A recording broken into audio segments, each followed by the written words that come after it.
Hello everyone and welcome to the program Talk Sports on Global Television. I am Samuel Odi. Many thanks for joining on to this edition of the program. Just this weekend we saw lots and lots of actions coming from the Nigerian Professional Football League, the EPL, and we also saw matches in the La Liga. Upsets were drawn and pulled off, where we saw Real Madrid suffering a defeat and, still battling. Girona also suffered a defeat. And we saw lots of goals. We saw lots of actions. We saw also a bit of a flick in the NBA, where we've seen a significant change in the standings of the Western and the Eastern Conference. So there's a whole lot going on in the Nigerian Professional Football League. Towards the end of the season, normally we tend to see a whole lot of shifts and standings, whereas some teams get to drop down, some teams get to advance, some teams get to win matches, some teams get to lose matches. So there is a time where a whole lot of teams will want to maintain their top flights.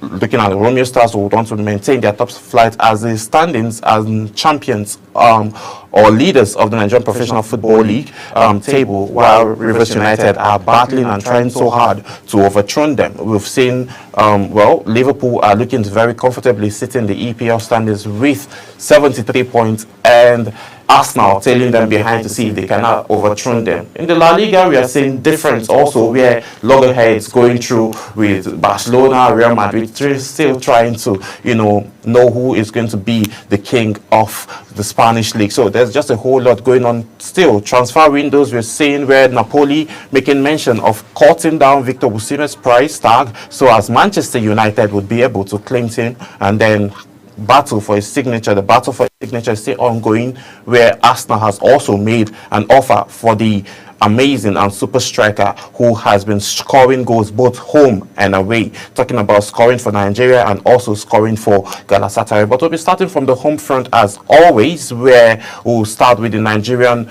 Premier League, where March nominees have been unveiled for the Player of the Month. 6 players have been nominated for Nigerian Premier League Player of the Month award for the month of March. The shortlisted players are Sunday Migwo, who plays for Abia Warriors. Uche Sebastian plays for Aqua United. Samson Olasupo plays for Romeo Stars, and Jen Efela, who plays for Aqua United. Joseph Atule, who was once in Katsina United, currently playing for Rivers United, and Ahmed Liman, who plays for Sunshine Stars. Megwa, Sebastian Atule, and Olasupo each scored 3 goals for their respective clubs during the month under review. Liman stood out with 4 goals for Sunshine Stars, while goalkeeper Jen Alefa kept 4 clean sheets for the relegation-threatened Aqua United. The winner of this prestigious award will be announced later this week after the whole reviews are being done. So this initiative is actually one of the majors that is helping players partake and also compete on a higher level. And seeing all of these initiatives being introduced into the league, it makes the league more competitive. It makes players want to go a little bit more extra miles to see how they would be able to get one of these awards, even if they've not made it to the world class to battle for the Ballon d'Or. So at least having an award and winning an award in your respective local league is actually something that most of these players are looking forward to. For me, my money is on Atule, Joseph Atule, who is actually a very, very superb winger and attacker who plays double position. He can play from the number 7 position and also play from the striking position. He's actually a very, very great guy, and okay, fine, he's my friend. Yes, you all know that. So looking at all of this, I'm just hoping he gets to win. But we have Ahmed, who is standing out with at least 4 goals and leading the pack. So maybe that's a higher advantage, and that might be looked into before giving the award. So we'll see how that pans out in the coming days. We'll definitely bring you the results of the player who won the Player of the Month of March. That's talking about the Nigerian Professional Football League. Still on the subject of the Nigerian Professional Football League, Ikorodu City were held hostage by angry fans after a goalless draw against Shooting Stars. Ikorodu City players and officials were held hostage by Shooting Stars fans following Sunday's encounter at the Lakon Salami Stadium in Ibadan.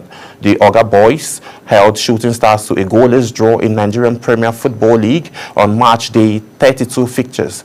The visitors' teams were reportedly vandalized by Shooting Stars fans, and after the game, Ikorodu City players and officials were held hostage by Shooting Stars fans and led them to be in the stadium for about 2 hours. The visitors' team's bus was reportedly vandalized by Shooting Stars fans after the game. It also took the intervention of police officers to stop the fans from gaining access to the dressing room. Ikorodu City were held at the stadium for at least 2 hours after the game and were escorted out by military officials. Shooting Stars are now expected to be sanctioned by the Nigerian Professional Football League following the incident. This is just so welcoming as it stands based on the current happenings.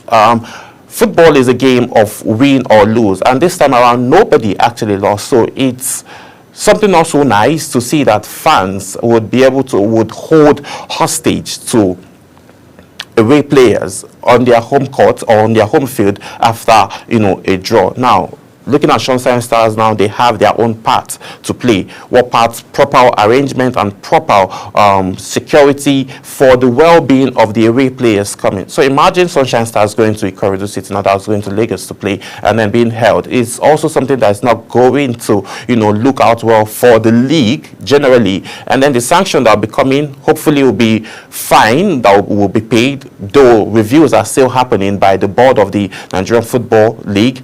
And also the NFF as well have come and reports reaching us that they are also making mentions and communicating on the kind of sanction and punishment that will be given to Sunshine Stars. Now the fans now have nothing to lose, but the team and the management of Sunshine Stars will be paying. Now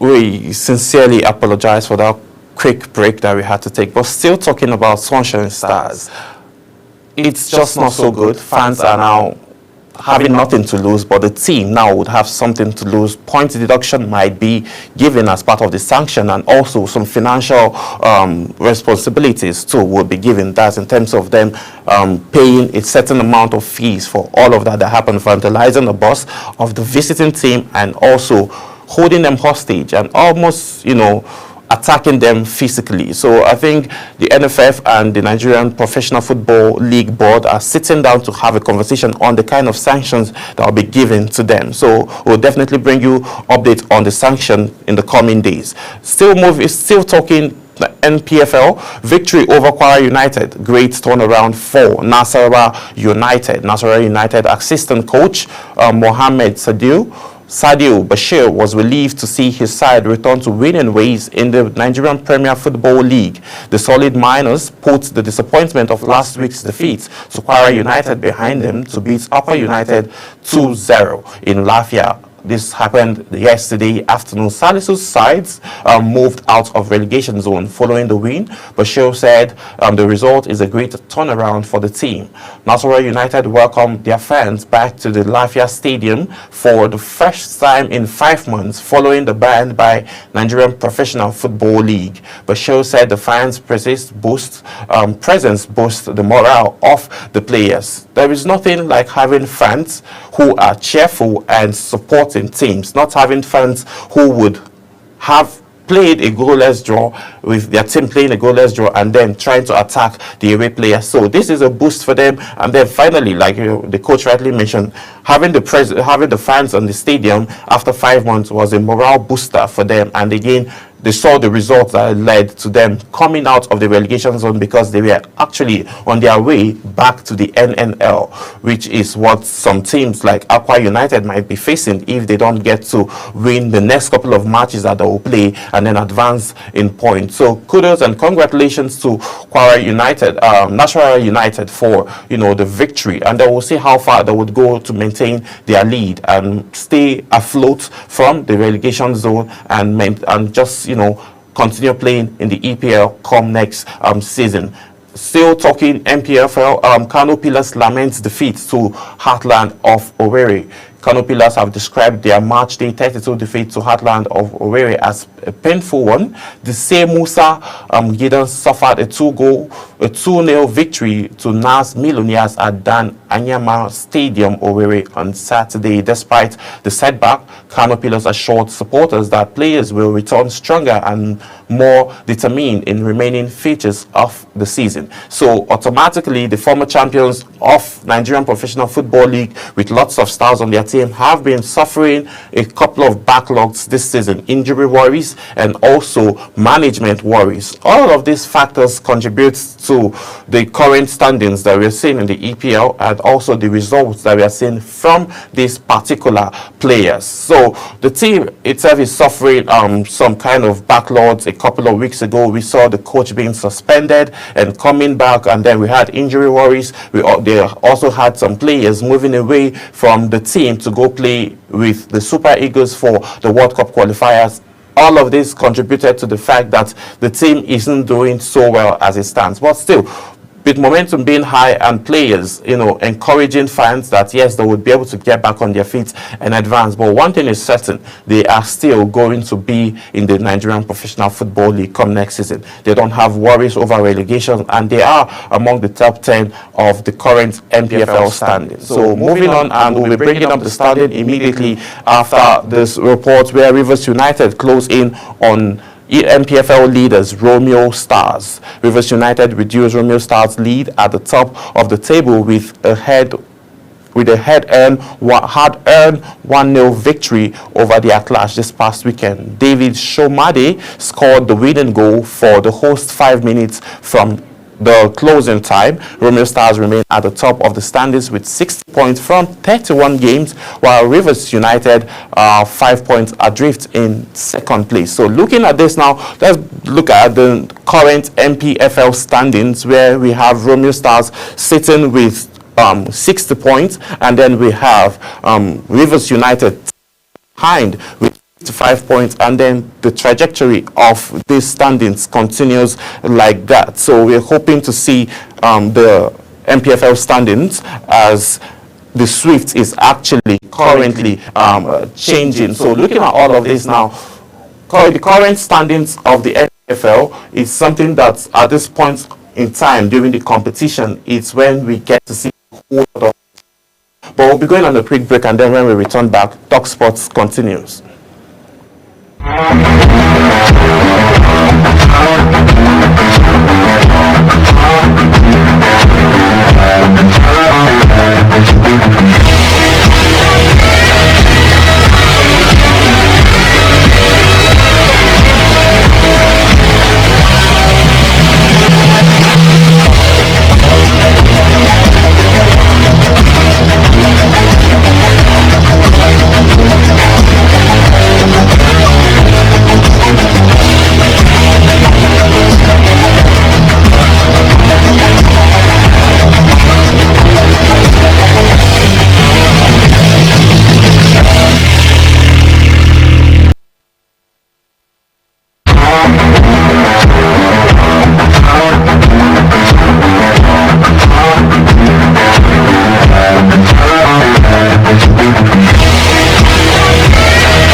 Yes, many thanks for staying with us as we've covered the first quarter of today's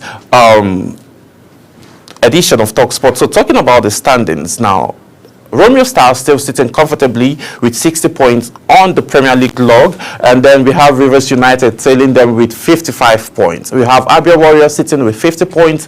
Shooting Stars might be suffering later in the day or later in the week with a little bit of points deduction and sanctions on the fans based on what happened between Shooting Stars and Ikorodu City, but that would change if points deduction happened. But for now, they are sitting at the number 4th position with 48 points. We are seeing former champions Enugu Rangers, or current champions actually, Enugu Rangers with 46 points, and Ikorodu City still with 46 points at the number 6th position. We have Bendel Insurance with 46 points. We have Eyimba of Aba, 9-time champions, with 46 points. Kano Pillars, former champions, also with 44 points. And then we're seeing Kwara United sitting at the 10th position with 43 points. The trajectory continues like that on the second part of the list, where we're seeing other teams too coming up and trying to advance. Now we've seen a significant change on the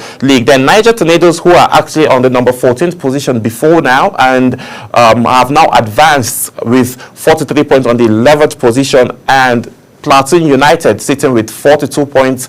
Bayelsa United with 42 points. El Kelemi Warriors, oh my beloved Borno State, sitting with 41 points in the 14th position. Katsina United, where our former president is from, sitting with 40 points, and Nasarawa United sitting with 39 points. Heartland of Owerri, luckily above relegations with 38 points. Akwa United, Sunshine Stars, and Lobby Stars are now in the relegation zone with 37 points, 35 points, and 24 points respectively. So looking at all of these standings now, we've seen a significant change. Akwa United at the 19th position as at last week. Now they've moved to 18. So let's see what happens. The next couple of in the next couple of days, we'll be seeing more features in the MPFL, and then we'll see what the standings will look like.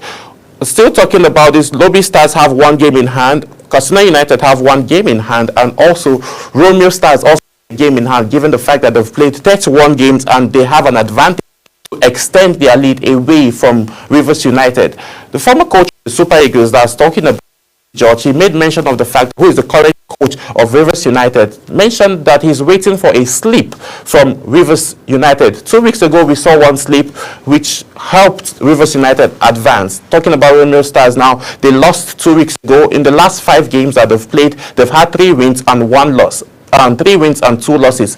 Rivers United have played 5 games and then 1 loss, which is helping them cover the gap with Romeo Stars. Now, Romeo Stars have 1 game in hand, which will be played on Wednesday, and when that happens, if they get to win, then they will be edging the group with additional 3 points to just automatically mean 8 points gap from Rivers United. So the competition is tense, and the prize money is a whole lot, 250 million Nigerian Naira, and also an opportunity to go represent and play in the continental, that's talking about CAF Championship. So we'll see how all of this would be happening in the next couple of days, because the season is coming to an end. So moving away from that, now let's talk Napoli, as they are ready to lower Osimhen's price for Manchester United. Former Serie A champions, Napoli are winning over Victor Osimhen's 75 million valuation to enable Manchester United seal a deal for Nigerian striker and also prevent him from joining Italian rivals Juventus at the end of the summer. Currently on loan at Galatasaray, Osimhen is destined to part ways with Napoli at the end of the current season, with top European clubs jargeting for his signature. The 26-year-old striker was expected to leave last season, but his postponed movement to Saudi Arabia failed while he was rejected. He was also rejected, and also he rejected a move to Chelsea based on personal terms. According to Turkish source, United are pushing to win the race for Osimhen and have sent an official offer to Galatasaray. The report did not reveal exactly how much the proposal is worth, though United are accelerating their efforts to bring him to Old Trafford. away from still talking Osimhen, Arsenal also have submitted a bid for Victor Osimhen, while Liverpool, Barcelona, Paris Saint-Germain are also keeping a close eye on the situation too. Galatasaray are also reportedly to be ready to make sacrifice to keep the 26-year-old, but they will struggle to convince him for such a move. The man obviously would want to play and go back to the Champions League and play. That's talking about Victor Osimhen. Now, Galatasaray are currently not even in the place. They are fighting to get the Turkish league, and then this singular man, Victor Osimhen, made it possible for Fenerbahce, that's the rivalries of Galatasaray, to be knocked out of the league. That's he knocked out the Mourinho side last week by scoring 2 goals. And Mourinho is a big fan of Victor Osimhen, and I'm sure as he loves winning, I'm not sure, though he loves winning, Mourinho loves winning, but he shouldn't feel so bad that someone that he's fans in actually knocked him out of the league. Talking about Victor Osimhen now. So the release clause is there. There's a whole lot of teams lined up for Victor Osimhen as it stands now. So looking at the current standings now, Manchester United are leading the pack, following with Arsenal. Paris Saint-Germain and Barcelona are also looking. Barcelona came into the mix just recently based on the fact that Lewandowski has advanced in age and wouldn't be as efficient as he used to be for Barcelona. And then looking at all of those angles now, Victor Osimhen is a striker that fits in the role of Barcelona. And then they are also looking to bring Ademola Lookman, that's still talking Barcelona, into the mix. So let's see how all of this will happen. Do they have the capacity to be able to land Victor Osimhen and Ademola Lookman at once? That's going to cost them over 100 million euros. So I'm not certain that is actually going to happen, because a release clause for Ademola Lookman is around 60 to 65 million pounds. Victor Osimhen's release clause is around 70 to 75 million pounds. That is over, 145 million euros as it stands now. So with Barcelona be able to slash this amount of money on 2 players, that's something that their financial stance now might not be able to help them actualize. But having Victor Osimhen in that mix with Yamal and Rafinha, I think Barcelona would be a problem for the next season. But for me, as a Chelsea fan, I would want Victor Osimhen to come to Chelsea. Facts being spoken, that's just how it is. That's what I expect and that's what I want. But Chelsea are still making moves to see how they'll be able to land him. Still talking transfers, Valencia said to woo Sadiq, that's talking about Omar Sadiq, for a permanent deal at Valencia. Valencia are set to convince Nigerian striker Sadiq Omar to make his move to Mutuela permanently and relaunch his career at the club. Sadiq joined Valencia on loan from Real Sociedad in January and has become a mainstay in Calbera's system with 4 goals in 10 games. The Nigerian forward played a pivotal role over the weekend as Valencia stunned Real Madrid 2-1, the upset I was talking about earlier at the Santiago Bernabeu, the first win at the Santiago in the last 17 years, over a decade ago. Impressed by Sadiq's performance, Valencia have begun cautious move to tie the player down as their player. According to report by Spanish publication, Valencia believes they must convince the Nigerian to stay despite having an option to buy in a loan deal. So looking at this now, Valencia is actually very open. And again, questions are being asked by Nigerians why Sadiq Umar wasn't invited to come play for the World Cup qualifiers that happened in Rwanda and here in Nigeria. That's the game that played between Zimbabwe and Rwanda. We saw significant win and then amazing performance by the players in Rwanda, and then we saw something short than what was expected in the Godswill Akpabio Stadium. So talking about the transfer windows now and talking about Sadiq Umar, he has fit in so perfectly with Valencia based on the fact that he has been in the system of the La Liga team and the Spanish league, coming from Real Sociedad and going to Valencia. It shows how amazing and how quick he was able to shift and then adapt to the style of play. So he is also playing the same pattern of football like Victor Osimhen, getting the ball on the air or even struggling and threatening defenders, winning the ball over and scoring. So with his current form and his agility and the fact that he is at his peak of his career, I think Valencia are looking to, have him and land him for a longer time. But we will see how all of those panned out in the next couple of weeks, given the fact that the summer is around the corner, the leagues are coming to an end, in the next couple of weeks, now talking May, May, the ending of May and the first week of June. I think the whole competition is talking about Champions League, EPL, La Liga, whatever league that is going on now currently will be coming to an end, and then transfers will be ongoing. So we'll see how all of that pan out. So let's move away from transfer windows and La Liga and then move straight into the EPL, where Southampton have been relegated in record time after Tottenham defeated them. Southampton were relegated from the Premier League in the record-setting time after a 3-1 defeat at Tottenham, ended their brief stay in the top flight. Brian Johnson struck twice in the first half, and Matheus Fernandes' late reply was too late to stop bottom of the table Southampton crashing to the championship. Beaten for the 25th time in 31 games, Southampton are the first Premier League team to be relegated with 7 matches still to play. Ipswich and Derby were relegated with 6 games left in 1994 to between 1994 to 1995 and 2009 to 2007, I beg your pardon, to 2008 respectively.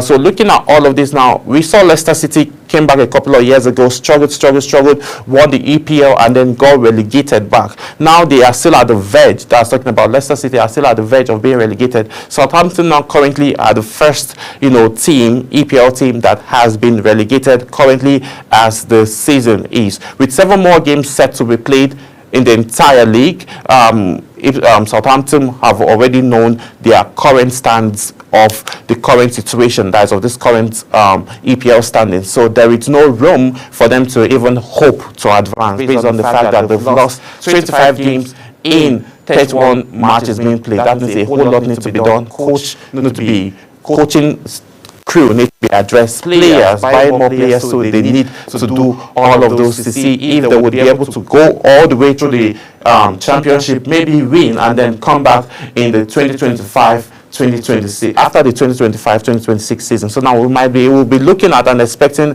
Southampton to come back to the EPL around 2026 and 2027 Premier League season. So that is what we expected. And again, we saw another upset that happened yesterday in the EPL where Fulham stunned Liverpool. We'll have that conversation quickly. Stay with us.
Yes, many thanks for staying with us. This is Silk Talk Sports now. The first and second quarter are done now.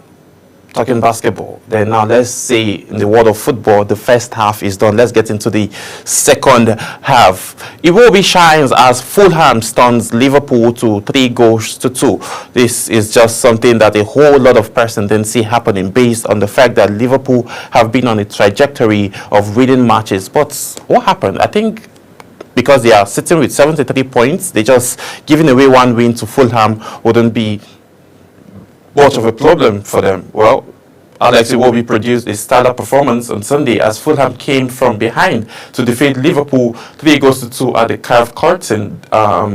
Ortega dealing a blow to the Reds Premier League title ambition. The Nigerian midfielder played a key role in Fulham's impressive first half comeback, scoring 1 goal and assisting another as the hosts overturned an early deficit to take control of the match. Liverpool took the lead in the 14th minute through Alex McAllister,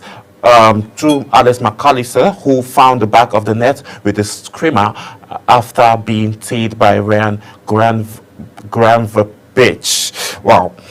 But the advantage was short-lived as Fulham responded swiftly. 9 minutes later, Ryan Sagers equalized with a composed finish to bring the score level at 1-1. The momentum shifted firmly in Fulham's favour, and in the 32nd minute, Iwobi made it 2-1 with a well-taken goal. Just 5 minutes later, Iwobi turned provider, setting up Rodrigo Martinez for Fulham's third, making it 3-1 before halftime.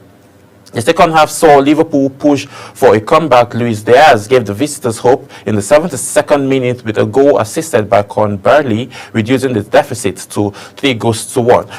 Alex Iwobi, Calvin Bassey, and a whole lot of Nigerians playing currently in the EPL and in their respective clubs are actually on fire. But now, questions are being asked, why was that fire short-lived only in Rwanda when they were needed the most to win in Uyo, and then we'll not be having conversations about playing Benin and South Africa again to be able to qualify for the World Cup. But still, congratulations to him. So looking at the current standings now, Fulham are advancing on the EPL log as it stands, and then Nigerian players that are playing away from home are actually doing amazingly well. So for Liverpool now, I think this wouldn't even bother them because the margin between Arsenal and Liverpool is just a whole lot. Even if Liverpool gets to lose the next 2 games, Arsenal wouldn't catch up at all because basically they don't have what it takes. Arsenal don't have what it takes to catch up currently based on the injury worries that they're having and also the non-striker that they currently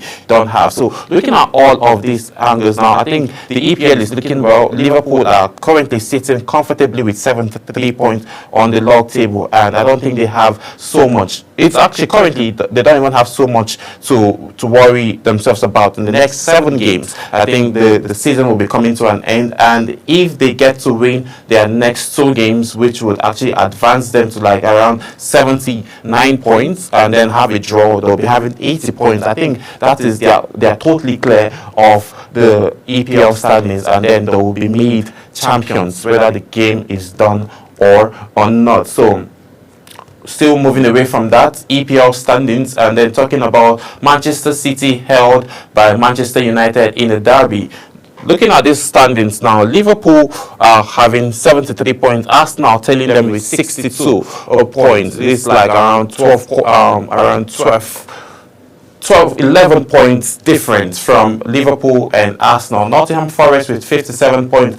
Chelsea with 53 points, and an upset was almost pulled yesterday. Manchester City is still sitting with 52 points in 5th position. Aston Villa has advanced now to 51 points after we've seen the wonder boy, Marcus Rashford, getting back to his winning ways and scoring goals. I'm just imagining what Ruben Amorim's face is now and the faces of Manchester United as Rashford is winning. And also I have a Manchester United fan who is currently my director. I don't even know why he took away the standings. So looking at all of those, Newcastle now are now sitting with 50 points in the 7th position. Fulham has advanced to 48 points in the 8th position. Brighton with 47 points, and then Bournemouth with 45 points in the top 10. And then looking at it from the second half of the EPL standing, Crystal Palace tailing behind with 43 points, Brentford with 42 points, Manchester United still in 13th position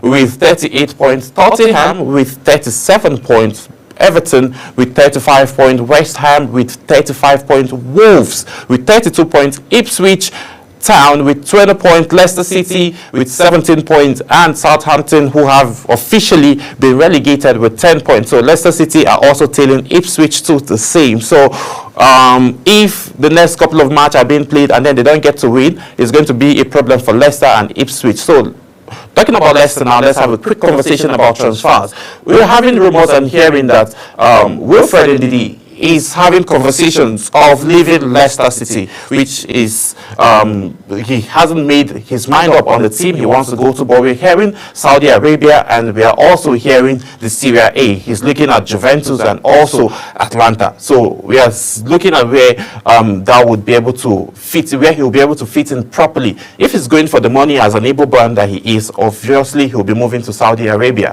and he wouldn't have so much eyes on him. Some analysts have commented that Wilfred Ndidi is still in Leicester City because of the fact that one, he has been able to help them win the Champions League, the EPL with Jamie Vardy, and also advance to the Champions League.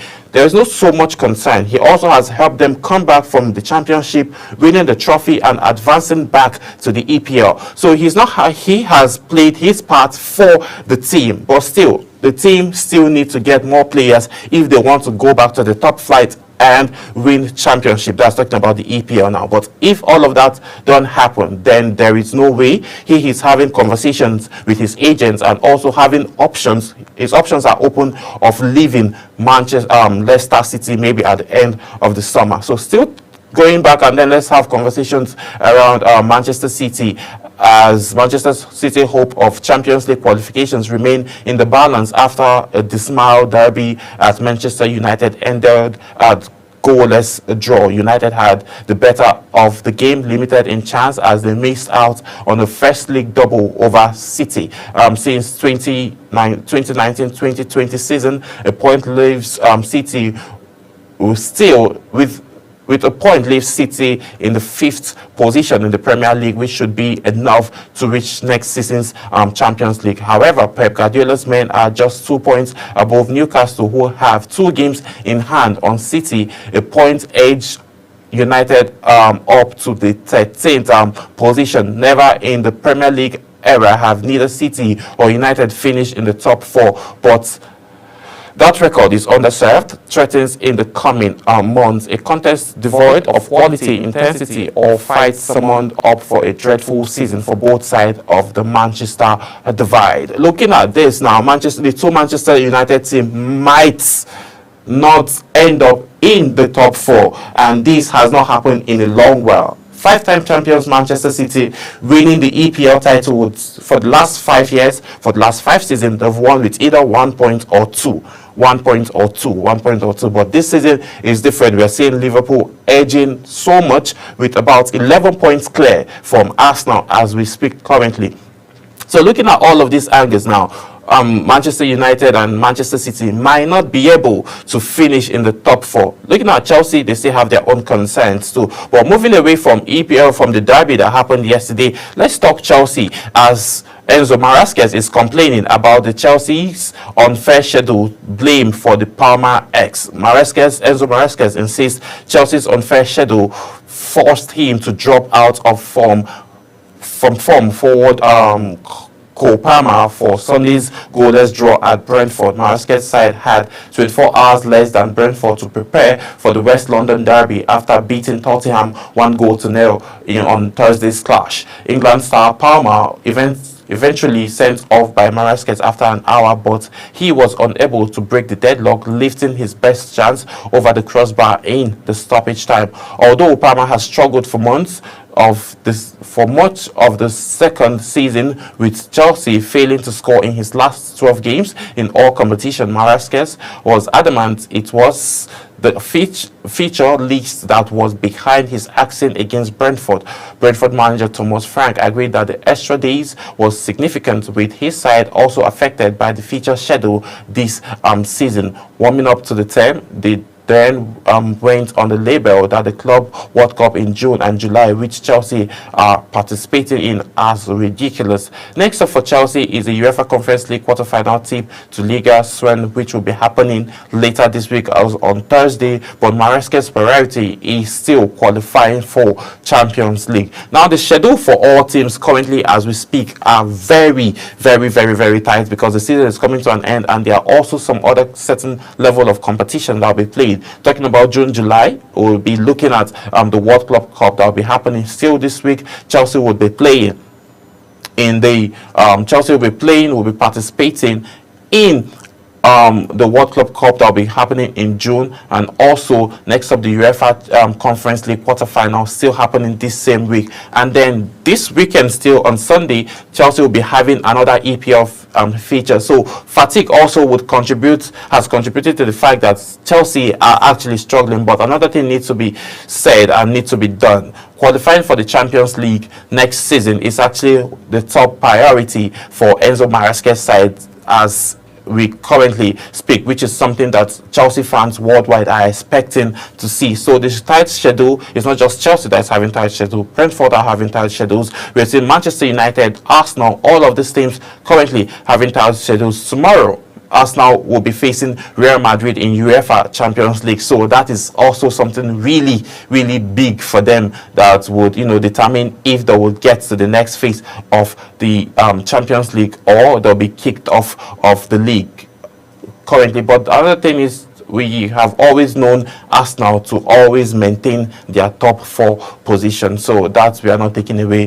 from them currently as we speak. So moving away from the world of football, and we'll have conversation around basketball, where Rivers United have arrived in Morocco as they are set to kickstart the BAL competition. Yes, Rivers United arrived Morocco early hours of last night as they are ready to kickstart and headlining and representing Nigeria in the BAL competition. The bronze medalists for last season are now looking, and then they brought up a new mix of players that would help them advance into the semi-finals and even to the finals of the BAL competition that will be played in Rwanda, Kigali, and as well as Ivory Coast, and also in Morocco. And then the finals will be played in Pretoria, South Africa. So moving away from that, let's talk Carmelo Anthony, the NBA, where Carmelo Anthony, Dwight Howard lead the class of 2025 Naismith Basketball Hall of Famers. Basketball legend Carmelo Anthony, who played for the New York Knicks, and Dwight Howard, who was playing in the Lakers before he got traded and shipped to China, are currently on the 2025 Hall of Famer for the NBA. Carmelo Anthony and Dwight Howard are going into the Basketball Hall of Fame later this year, not once but twice. And LeBron James and Chris Paul are part of the group that's headed into the Hall of Fame as well, even before their playing career ends. Anthony and Howard were announced Saturday as members of the class of 2025, as was the 2000.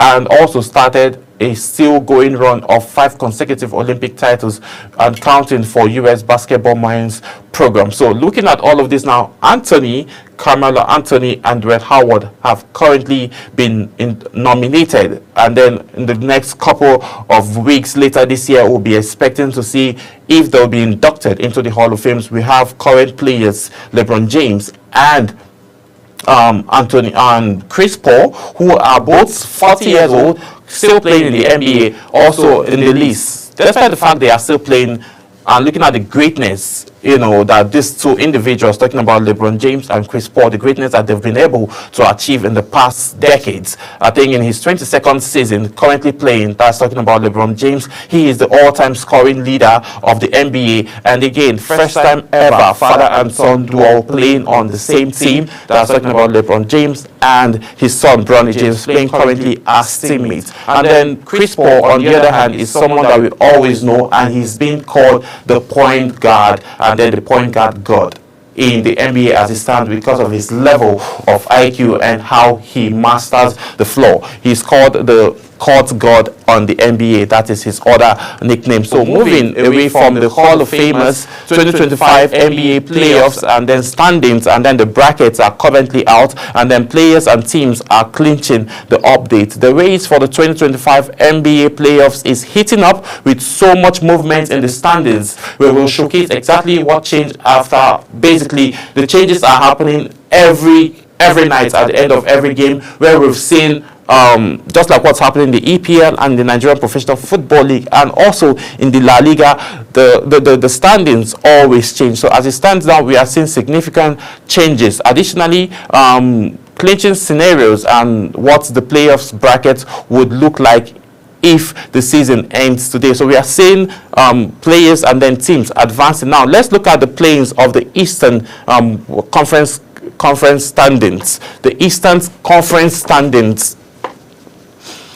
Playoffs now. Currently, we have the Cavs leading with this season. They've played they've won 62 games and then have 16 losses currently in the playoffs. Then we have the current defending champions of the NBA, that's talking about Boston Celtics, with 58 wins and 20 losses. We have the New York Knicks with 50 wins and 28 losses. Then we have Indiana Pacers with 47 wins and 31 losses. And then former champions, talking about Milwaukee Bucks with 44 wins and 34 losses. And then Detroit Pistons, who haven't been in the NBA playoffs for the past 7 seasons, are currently in the playoffs and are currently the 6th seed of the NBA with 43 wins and 35 losses. Then those that have made it in, that are still in the play-ins, we are looking at Orlando Magic, we are looking at Atlanta Hawks, and then we are also looking at Chicago Bulls and also